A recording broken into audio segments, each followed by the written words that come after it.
Well, hi everyone, and greetings from Northern Michigan. This is Bob the Science Guy, and behind me is Dr. Andrew Wakefield, a disgraced British physician who authored in February 1998 a study in the British medical journal Lancet that linked the MMR vaccination to autism.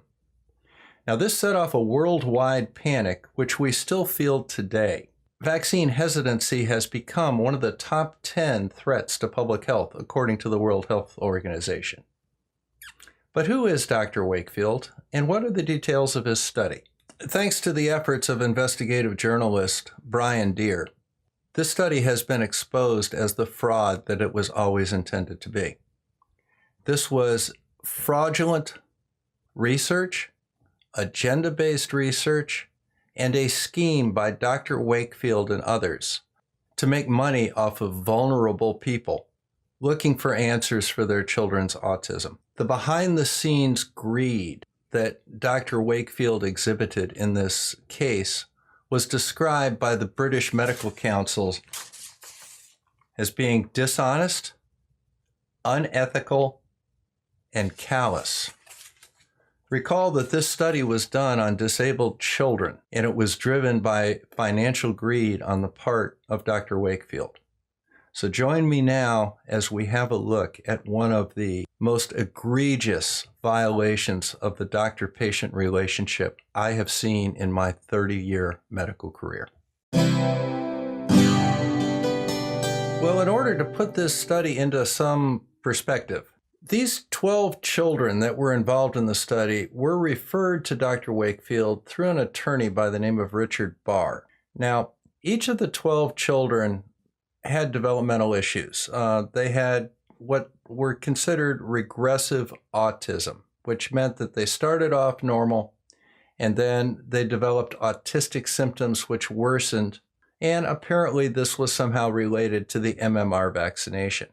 Now let's start off with the conclusion of the study. The onset of behavioral symptoms was associated by the parents with measles, mumps, and rubella vaccination in 8 out of the 12 children. In these 8 children, the average interval from the exposure to the first behavioral symptom was 6.3 days with a range of 1 to 14 days. But is that the whole story? Prior to the onset of this study, Dr. Wakefield and Mr. Barr approached the legal counsel and asked for funding for a proposed lawsuit against the vaccine manufacturers. Now, in this application, Wakefield had already claimed to identify this syndrome before even testing for it. Children with enteritis disintegrative disorder, an expression he used for bowel inflammation and regressive autism, form part of a new syndrome. And this was done before any of the children were investigated. Nonetheless, the evidence is undeniably in favor of a specific vaccine-induced pathology. Now, this is what they put on the application. They also aimed to show a sudden onset temporal association with the vaccination to make a case for a proximal cause and vaccine liability. So basically, they were trying to start a class action lawsuit in England, which eventually grew to include 1,500 plaintiffs. Now, the thing that bothers me the most about this is that they had already had their conclusions before they studied even one of these children.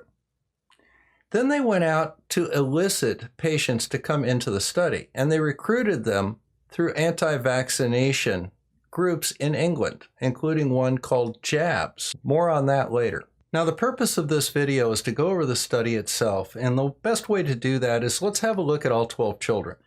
Child number 1 was 3 years old when he came to the attention of Dr. Wakefield. This child had first been seen by his general practitioner at age 9 months and was reported by the mother to be hard of hearing and not responding to her like she would expect a child to be. This can be one of the earlier signs of autism. The child starts ignoring their mother. Now, he got normal milestones up until about age 18 months, where he started to show some delayed development. The problem is that the child got an MMR vaccination at age 12 months. That was well after the first symptoms were reported at 9 months, and well before the child started developing delays at 18 months. How do you solve this problem? Well, during questioning, Dr. Walker Smith, who was one of Dr. Wakefield's associates and co-authors on this study, did elicit a history of a possible illness 7 to 10 days after the vaccination. The mother said that she thought that the child had been pale, may have had a fever, and could have had some delirium. Now, when Dr. Walker Smith reported this, he put question marks before pale and delirium and fever. Now, when Dr. Wakefield got it, what he did was he took out the question marks and reported it as a fact. The child had these symptoms 7 to 10 days after the MMR vaccination. He claimed the delirium was the first sign of any trouble in the child and put the time of onset to be 7 days after the vaccination. Now, case number 2 was a young boy, and his first concerns about the MMR vaccination from his mother, who was an anti-vaccine activist, member of a group called JABS, was reported at about 6 years of age. Now, the child had his MMR vaccination at age 15 months, and his mother reported on this interview that he had begun headbanging and screaming all night, which was new for him. When pressed as to when it actually started, she actually admitted that it didn't start any earlier than 2 months after the vaccination, and possibly as long as 6 months. Even though it was reported as being a vaccine-associated symptom within 1 to 14 days, and she was listed as 14 days, the child's actual symptoms did not begin to occur until at a minimum of 2 months after the vaccination, and possibly as long as 6 months after the vaccination. Now, another interesting note on this particular case is that even though the history is very clear here, there are no histories in those 12 children that actually match this child's history, even though he's listed as child number 2.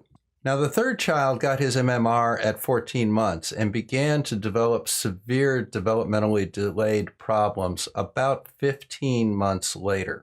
While the parents felt that this was related to the MMR injection and sought legal assistance to get justice, quote unquote, from the vaccine manufacturer, they acknowledged that they were not aware of anything that linked an MMR to autism. They just know that their son was autistic and severely developmentally disabled.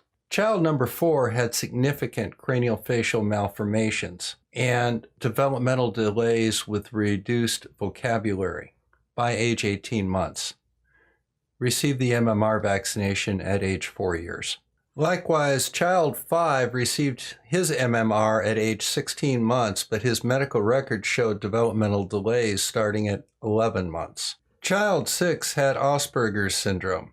Child 7 did not have features of autism. They were brothers. Like child 4, child 8 had severe craniofacial malformations and coarctation of the aorta.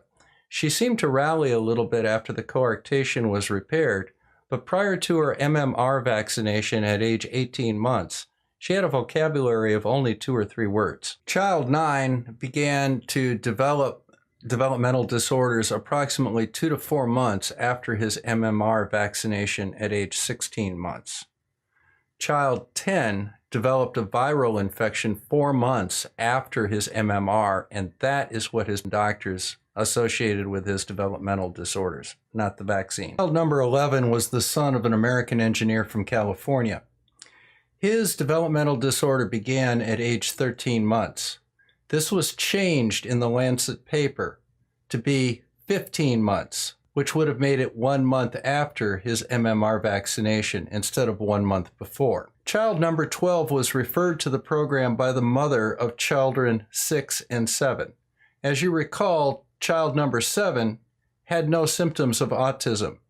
Child number 6, like child number 12, had Asperger's syndrome. To summarize the findings of the study as determined by the General Medical Council review, which lasted some 217 days, 3 of the 9 children with regressive autism did not have autism diagnosed at all. Only 1 child had regressive autism. The paper claimed that all 12 children were previously normal, but 5 had documented pre-existing developmental concerns. Some children were reported to have experienced the first behavioral symptoms within days of the MMR, but the records documented these as starting months after vaccination. In 9 cases, unremarkable colonic biopsy results were actually changed after a med school review to non-specific colitis. The parents of 8 children were reported as having blamed the MMR, but actually 11 of the children's parents blamed the MMR. And finally, the patients were all recruited through anti-MMR campaigners. And in fact, the parent of child 6 and 7 was an active recruiter for the anti-MMR group JAB. Finally, the study itself was commissioned and funded by a law group for planned class action litigation against a vaccine manufacturer. So the bottom line is that this study was conducted to establish a relationship between one type of vaccination, the MMR, and autism, and was specifically looking for a close association from the time of the shot to the time of the onset of the symptoms. In all 12 cases, this did not occur. So they simply changed the results. The question becomes is why did this happen? Now that will be addressed in our next episode. Now the other thing that I think is very important to note is that Dr. Wakefield was not condemning all vaccinations as a cause of autism. It was a very specific vaccination, the trivalent MMR vaccine, which protects against measles, mumps, and rubella. He had no problem whatsoever with univalent vaccines protecting against one disease, specifically measles. His assertion was the MMR caused autism. And if only we could develop a single-valent measles vaccination, we could prevent all of this. Because the MMR was bad, we could go to the safer alternative, which was the univalent measles vaccination. Fortunately, an application to patent such a univalent measles vaccination was filed in the United Kingdom 4 months before this study was conducted. Would you like to guess whose name was on that patent application? And while you're thinking about that, who was paid nearly $700,000 by the law firm starting this class action suit against the vaccine manufacturers to provide evidence for their lawsuit? Tune in next week for the rest of the story. This is Bob the Science Guy signing out from Northern Michigan. Thanks for stopping by, and I hope that this episode was enlightening. Take care.